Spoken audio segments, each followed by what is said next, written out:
ओम शांति सभी भाई बहनों को।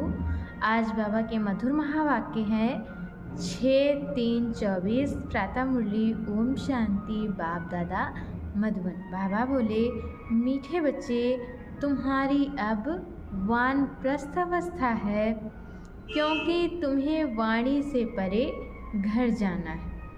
इसलिए याद में रहकर पावन बनो।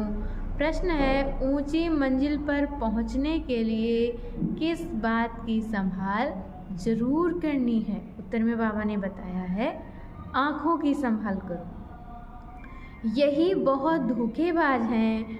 क्रिमिनल आँखें बहुत नुकसान करती हैं। इसलिए जितना हो सके अपने को आत्मा समझ बाप को याद करो। भाई भाई की दृष्टि का अभ्यास करो। सवेरे सवेरे उठ एकांत में बैठ अपने आप से बातें करो। भगवान का हुक्म है, मीठे बच्चे, काम महाशत्रु से खबरदार रहो। ओम शांति। मीठे मीठे रूहानी बच्चे ये तो समझ गए हैं, क्योंकि यहाँ समझने वाले ही आ सकते हैं।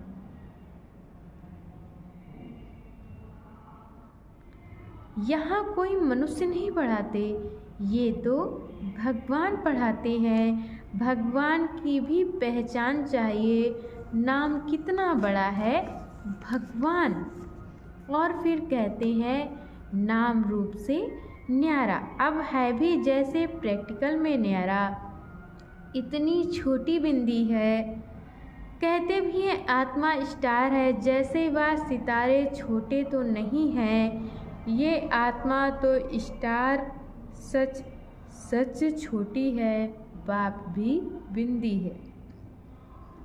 बाप तो सदा पवित्र है, उनकी महिमा भी है।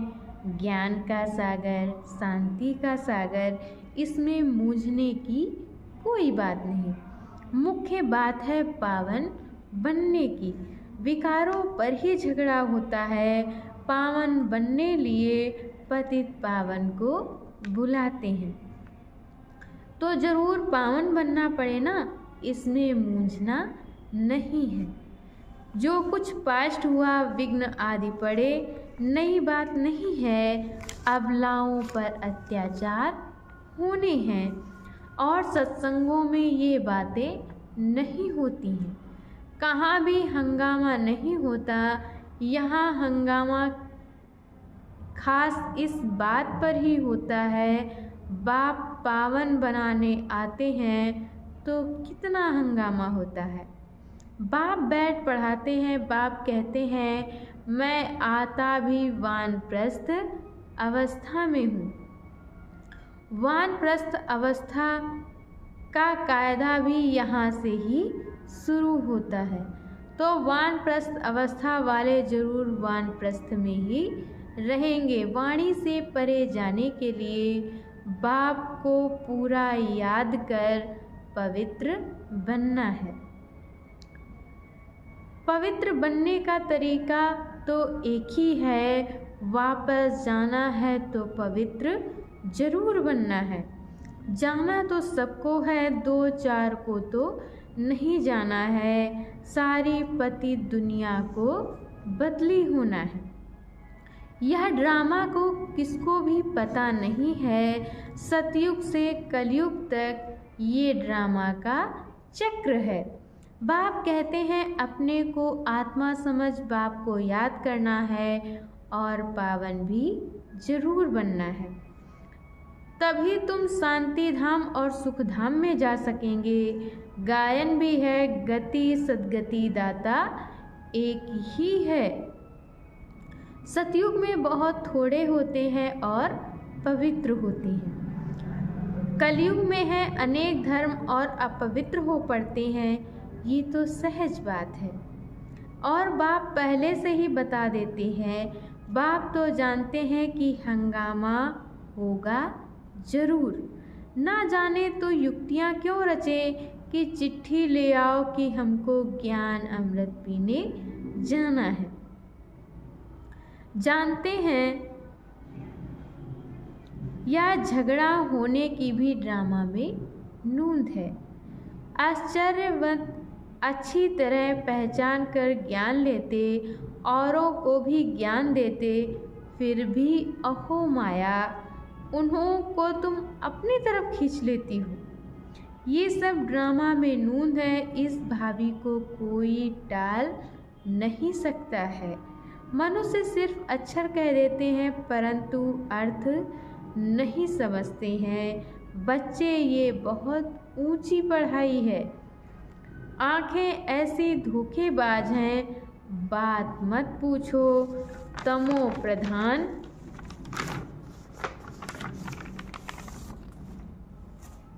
दुनिया है। कॉलेजों में भी बहुत खराब हो पड़ते हैं। विलायत की तो बात नहीं पूछो। सतयुग में ऐसी बातें नहीं होती। वो लोग कह देते सतयुग को लाखों वर्ष हो गए हैं। बाप कहते हैं कल तुमको राज्य भाग्य देकर गए थे, सब कुछ गवा दिया है। लौकिक में भी बाप कहते हैं इतनी तुमको मिल्कियत दी, सब गंवा दी। ऐसे भी बच्चे निकल पड़ते हैं जो धक से मिल्कियत को उड़ा देते हैं। बेहद का बाप भी कहते हैं मैं तुमको कितना धन देकर गया, कितना तुमको विश्व का मालिक बना गया। अब ड्रामा अनुसार तुम्हारा क्या हाल हुआ है? तुम वही मेरे बच्चे हो ना? कितने तुम धनवान थे। ये है बेहद की बात जो तुम समझाते हो। एक कहानी है, रोज कहता था शेर आया, परंतु शेर आता ही नहीं था। एक दिन सच सच शेर आ गया। तुम भी कहते हो मौत आया कि आया, तो कहते हैं ये रोज कहते हैं, विनाश तो होता नहीं है। अब तुम जानते हो एक दिन विनाश होगा जरूर, फिर उनकी कहानी बना दी है। बेहद का बाप कहते हैं उन्हों का दोष नहीं है, कल्प पहले भी हुआ था। 5000 वर्ष की बात है। बाबा ने तो बहुत बार बोला है, ये भी तुम लिखते हो। 5000 वर्ष पहले भी हूबहू ऐसा म्यूजियम खोला था। भारत में देवी देवता धर्म की स्थापना करने। एकदम क्लियर लिखो तो आकर समझे, बाबा आया हुआ है। बाप का वर्षा है ही स्वर्ग की बादशाही। भारत स्वर्ग था पहले पहले, नई दुनिया में नया भारत हेवन था। हेवन सो हेल, ये बहुत बड़ा बेहद का ड्रामा है। इसमें सब पाठधारी हैं। 84 जन्मों का पाठ बजाए। अब फिर हम वापस जाते हैं। पहले हम मालिक थे, फिर कंगाल बने, अब फिर बाबा की मत पर चलकर मालिक बनते हैं। तुम जानते हो हम श्रीमत पर कल्प कल्प भारत को स्वर्ग बनाते हैं। पावन भी जरूर बनना है।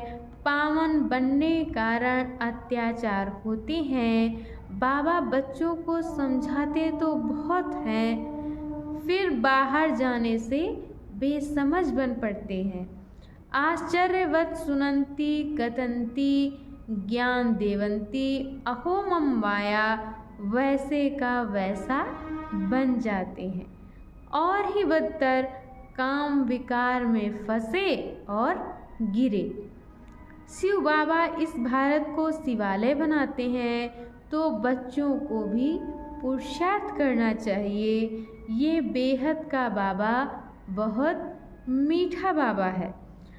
अगर सबको पता पड़ जाए तो ढेर के ढेर आ जाएं। पढ़ाई चल ना सके, पढ़ाई में तो एकांत चाहिए। सुबह को कितनी शांति रहती है। हम अपने को आत्मा समझ बाप को याद करते हैं। याद के सिवाय विकर्म विनाश कैसे होंगे? यही फुरना लगा हुआ है। अब पतित कंगाल बन पड़े हैं, फिर पावन सिरताज कैसे बने। बाप तो बिल्कुल सहज बात समझाते हैं, हंगामा तो होगा, डरने की कोई बात नहीं। बाप तो बिल्कुल साधारण है, ड्रेस आदि सब वही है, कुछ भी फर्क नहीं। सन्यासी तो फिर भी घर बार छोड़ गेरू कफनी पहन लेते हैं, इनकी तो वही पहरवाइश है, सिर्फ बाप ने प्रवेश किया और कोई फर्क नहीं। जैसे बाप बच्चों को प्यार से संभालते पालन पोषण करते हैं, वैसे ये भी करते हैं, कोई अहंकार की बात नहीं है, बिल्कुल साधारण चलते हैं। बाकी रहने के लिए मकान तो बनाना पड़े, वह भी साधारण। तुम्हें तो बेहद का बाप पढ़ाते हैं, बाप तो चुंबक है, कम है क्या। बच्चियां पवित्र बनती हैं तो बहुत सुख मिलता है। वह तो कह देते कोई शक्ति है, परंतु शक्ति किसको कहा जाता है वह भी समझते नहीं है। सर्वशक्तिमान बाप है, वह सबको ऐसा बनाते हैं, परंतु सब एक जैसे तो बन ना सके। फिर तो फीचर्स भी एक जैसे हो जाएं, पद भी एक हो जाए। ये तो ड्रामा बना हुआ है। 84 जन्मों में तुमको वही 84 फीचर्स मिलते हैं जो कल पहले मिले थे, वही मिलते रहेंगे, इसमें फर्क नहीं हो सकता। कितनी समझने और धारण करने की बातें हैं। विनाश तो जरूर होना है, विश्व में शांति अभी तो हो नहीं सकती। आपस में लड़ते रहते हैं, मौत तो सिर पर खड़ा है। ड्रामा अनुसार एक आदि सनातन देवी देवता धर्म की स्थापना, बाकी धर्मों का विनाश होना है। एटॉमिक बॉम्ब्स भी बनाते रहते हैं, नेचुरल कैलेमिटीज भी होगी, बड़े बड़े पत्थर गिरेंगे, जो सब मकान आदि टूट पड़ेंगे। कितना भी मजबूत मकान बनावे, फाउंडेशन पक्का बनावे, परंतु रहना कुछ भी नहीं है। वह समझते हैं अर्थक्वेक में भी गिर ना सके, परंतु कहते हैं कितना भी करो, 100 मंजिल बनाओ, परंतु विनाश होना है जरूर। ये कुछ भी रहेंगे नहीं। तुम बच्चे यहाँ आए हो स्वर्ग का वर्षा पाने, विलायत में देखो क्या लगा पड़ा है।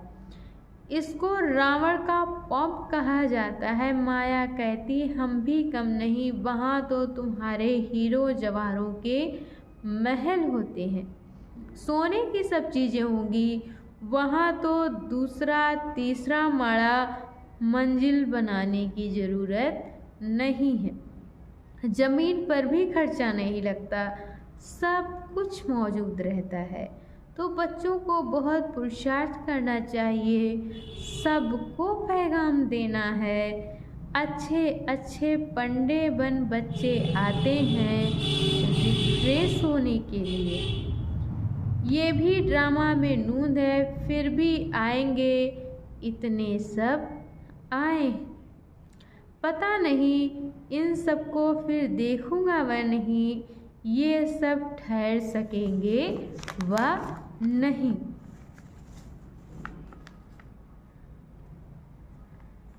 आए तो ढेर के ढेर, फिर आश्चर्यवंत भागंती हो गए। लिखते हैं बाबा हम गिर गए, अरे की कमाई चट कर दी, फिर इतना ऊंच चढ़ नहीं सकते। ये है बड़े ते बड़ी अवज्ञा। वो लोग ऑर्डिनेंस निकालते हैं, फलाने टाइम पर कोई भी बाहर ना निकले, नहीं तो शूट कर देंगे। बाप भी कहते हैं विकार में जाएंगे तो शूट हो जाएंगे। भगवान का हुक्म है ना, खबरदार रहना। आजकल गैस आदि की भी ऐसी चीज़ निकाली है जो मनुष्य बैठे बैठे फट से खल्लास हो जाए। ये सब ड्रामा में नूंद है, क्योंकि पिछाड़ी में हॉस्पिटल आदि रहेंगे नहीं। झट आत्मा एक शरीर छोड़ दूसरा लेती है, दुख क्लेश आदि सब छूट जाता है। वहाँ क्लेश आदि होता ही नहीं। आत्मा स्वतंत्र है। जिस समय पर आयु पूरी होती है तो शरीर छोड़ देती है। वहाँ काल होता नहीं, रावण ही नहीं है, तो काल फिर कहाँ से आएगा? ये रावण के दूत हैं, भगवान के नहीं। भगवान के बच्चे तो बहुत प्यारे हैं। बाप कभी बच्चों का दुख सहन कर ना सके। ड्रामा अनुसार कल्प का 3 हिस्सा तुम सुख पाते हो। बाप जो इतना सुख देते हैं तो उनकी श्रीमत पर चलना चाहिए। ये अंतिम जन्म है। बाप कहते हैं घर गृहस्थ व्यवहार में रहे, अंतिम जन्म में पवित्र बनना है। बाप की याद से ही विकर्म विनाश होंगे। जन्म जन्मांतर के पाप सर पर है। तमो प्रधान से सतो प्रधान जरूर बनना है। बाप है सर्वशक्तिमान अथॉरिटी। जो भी शास्त्र आदि पढ़ते हैं उनको अथॉरिटी कहते हैं। अब बाप कहते हैं सबकी अथॉरिटी मैं हूँ। मैं इन ब्रह्मा द्वारा सब शास्त्रों का सार आकर सुनाता हूँ। अपने को आत्मा समझ मुझे याद करो तो पाप विनाश होंगे। बाकी पानी में स्नान करने से पावन कैसे होंगे? कहाँ चुल्लू पानी थोड़ा सा पानी होगा तो उनको भी तीर्थ समझ झट स्नान करेंगे। इसको कहा जाता है तमो प्रधान निश्चय। ये तुम्हारा है सतो प्रधान निश्चय। बाप समझाते हैं इसमें डरने की बात ही नहीं। अच्छा, मीठे मीठे सिकी रधे बच्चों प्रति माता पिता बाप दादा का याद प्यार और गुड मॉर्निंग। रूहानी बाप की रूहानी बच्चों को नमस्ते। हम रूहानी बच्चों की तरफ से रूहानी माता पिता बाप दादा को याद प्यार नमस्ते ओम शांति। शुक्रिया बाबा, शुक्रिया। और आज बाबा ने मुरली में धारण करने के लिए मुख्य सार दिया है। पहला पॉइंट, भगवान ने जो पवित्र बनने का हुक्म दिया है उसकी कभी भी अवज्ञा नहीं करनी है। बहुत बहुत खबरदार रहना है। बाप दादा दोनों की पालना का रिटर्न पवित्र बनकर दिखाना है। और दूसरे पॉइंट में बाबा ने बताया है ड्रामा की भावी अटल बनी हुई है, उसे जानकर सदा निश्चिंत रहना है। विनाश के पहले सबको बाप का पैगाम पहुंचाना है। और आज बाबा ने वरदान दिया है ज्ञान अमृत से प्यासी आत्माओं की प्यास बुझाकर तृप्त करने वाली महान पुण्य आत्मा भव। किसी प्यासे की प्यास बुझाना ये महान पुण्य है। जैसे पानी ना मिले तो प्यास से तड़पते हैं, ऐसे ज्ञान अमृत ना मिलने से आत्माएं दुख अशांति में तड़प रही हैं। तो उनको ज्ञान अमृत देकर प्यास बुझाने वाले बनो। जैसे भोजन खाने के लिए फुर्सत निकालते हो क्योंकि आवश्यक है, ऐसे यह पुण्य का कार्य करना भी आवश्यक है। इसलिए ये चांस लेना है, समय निकालना है, तब कहेंगे महान पुण्य आत्मा। और आज की मुरली का स्लोगन है बीती को बिंदी लिखा कर हिम्मत से आगे बढ़ो तो बाप की मदद मिलती रहेगी। अच्छा, ओम शांति।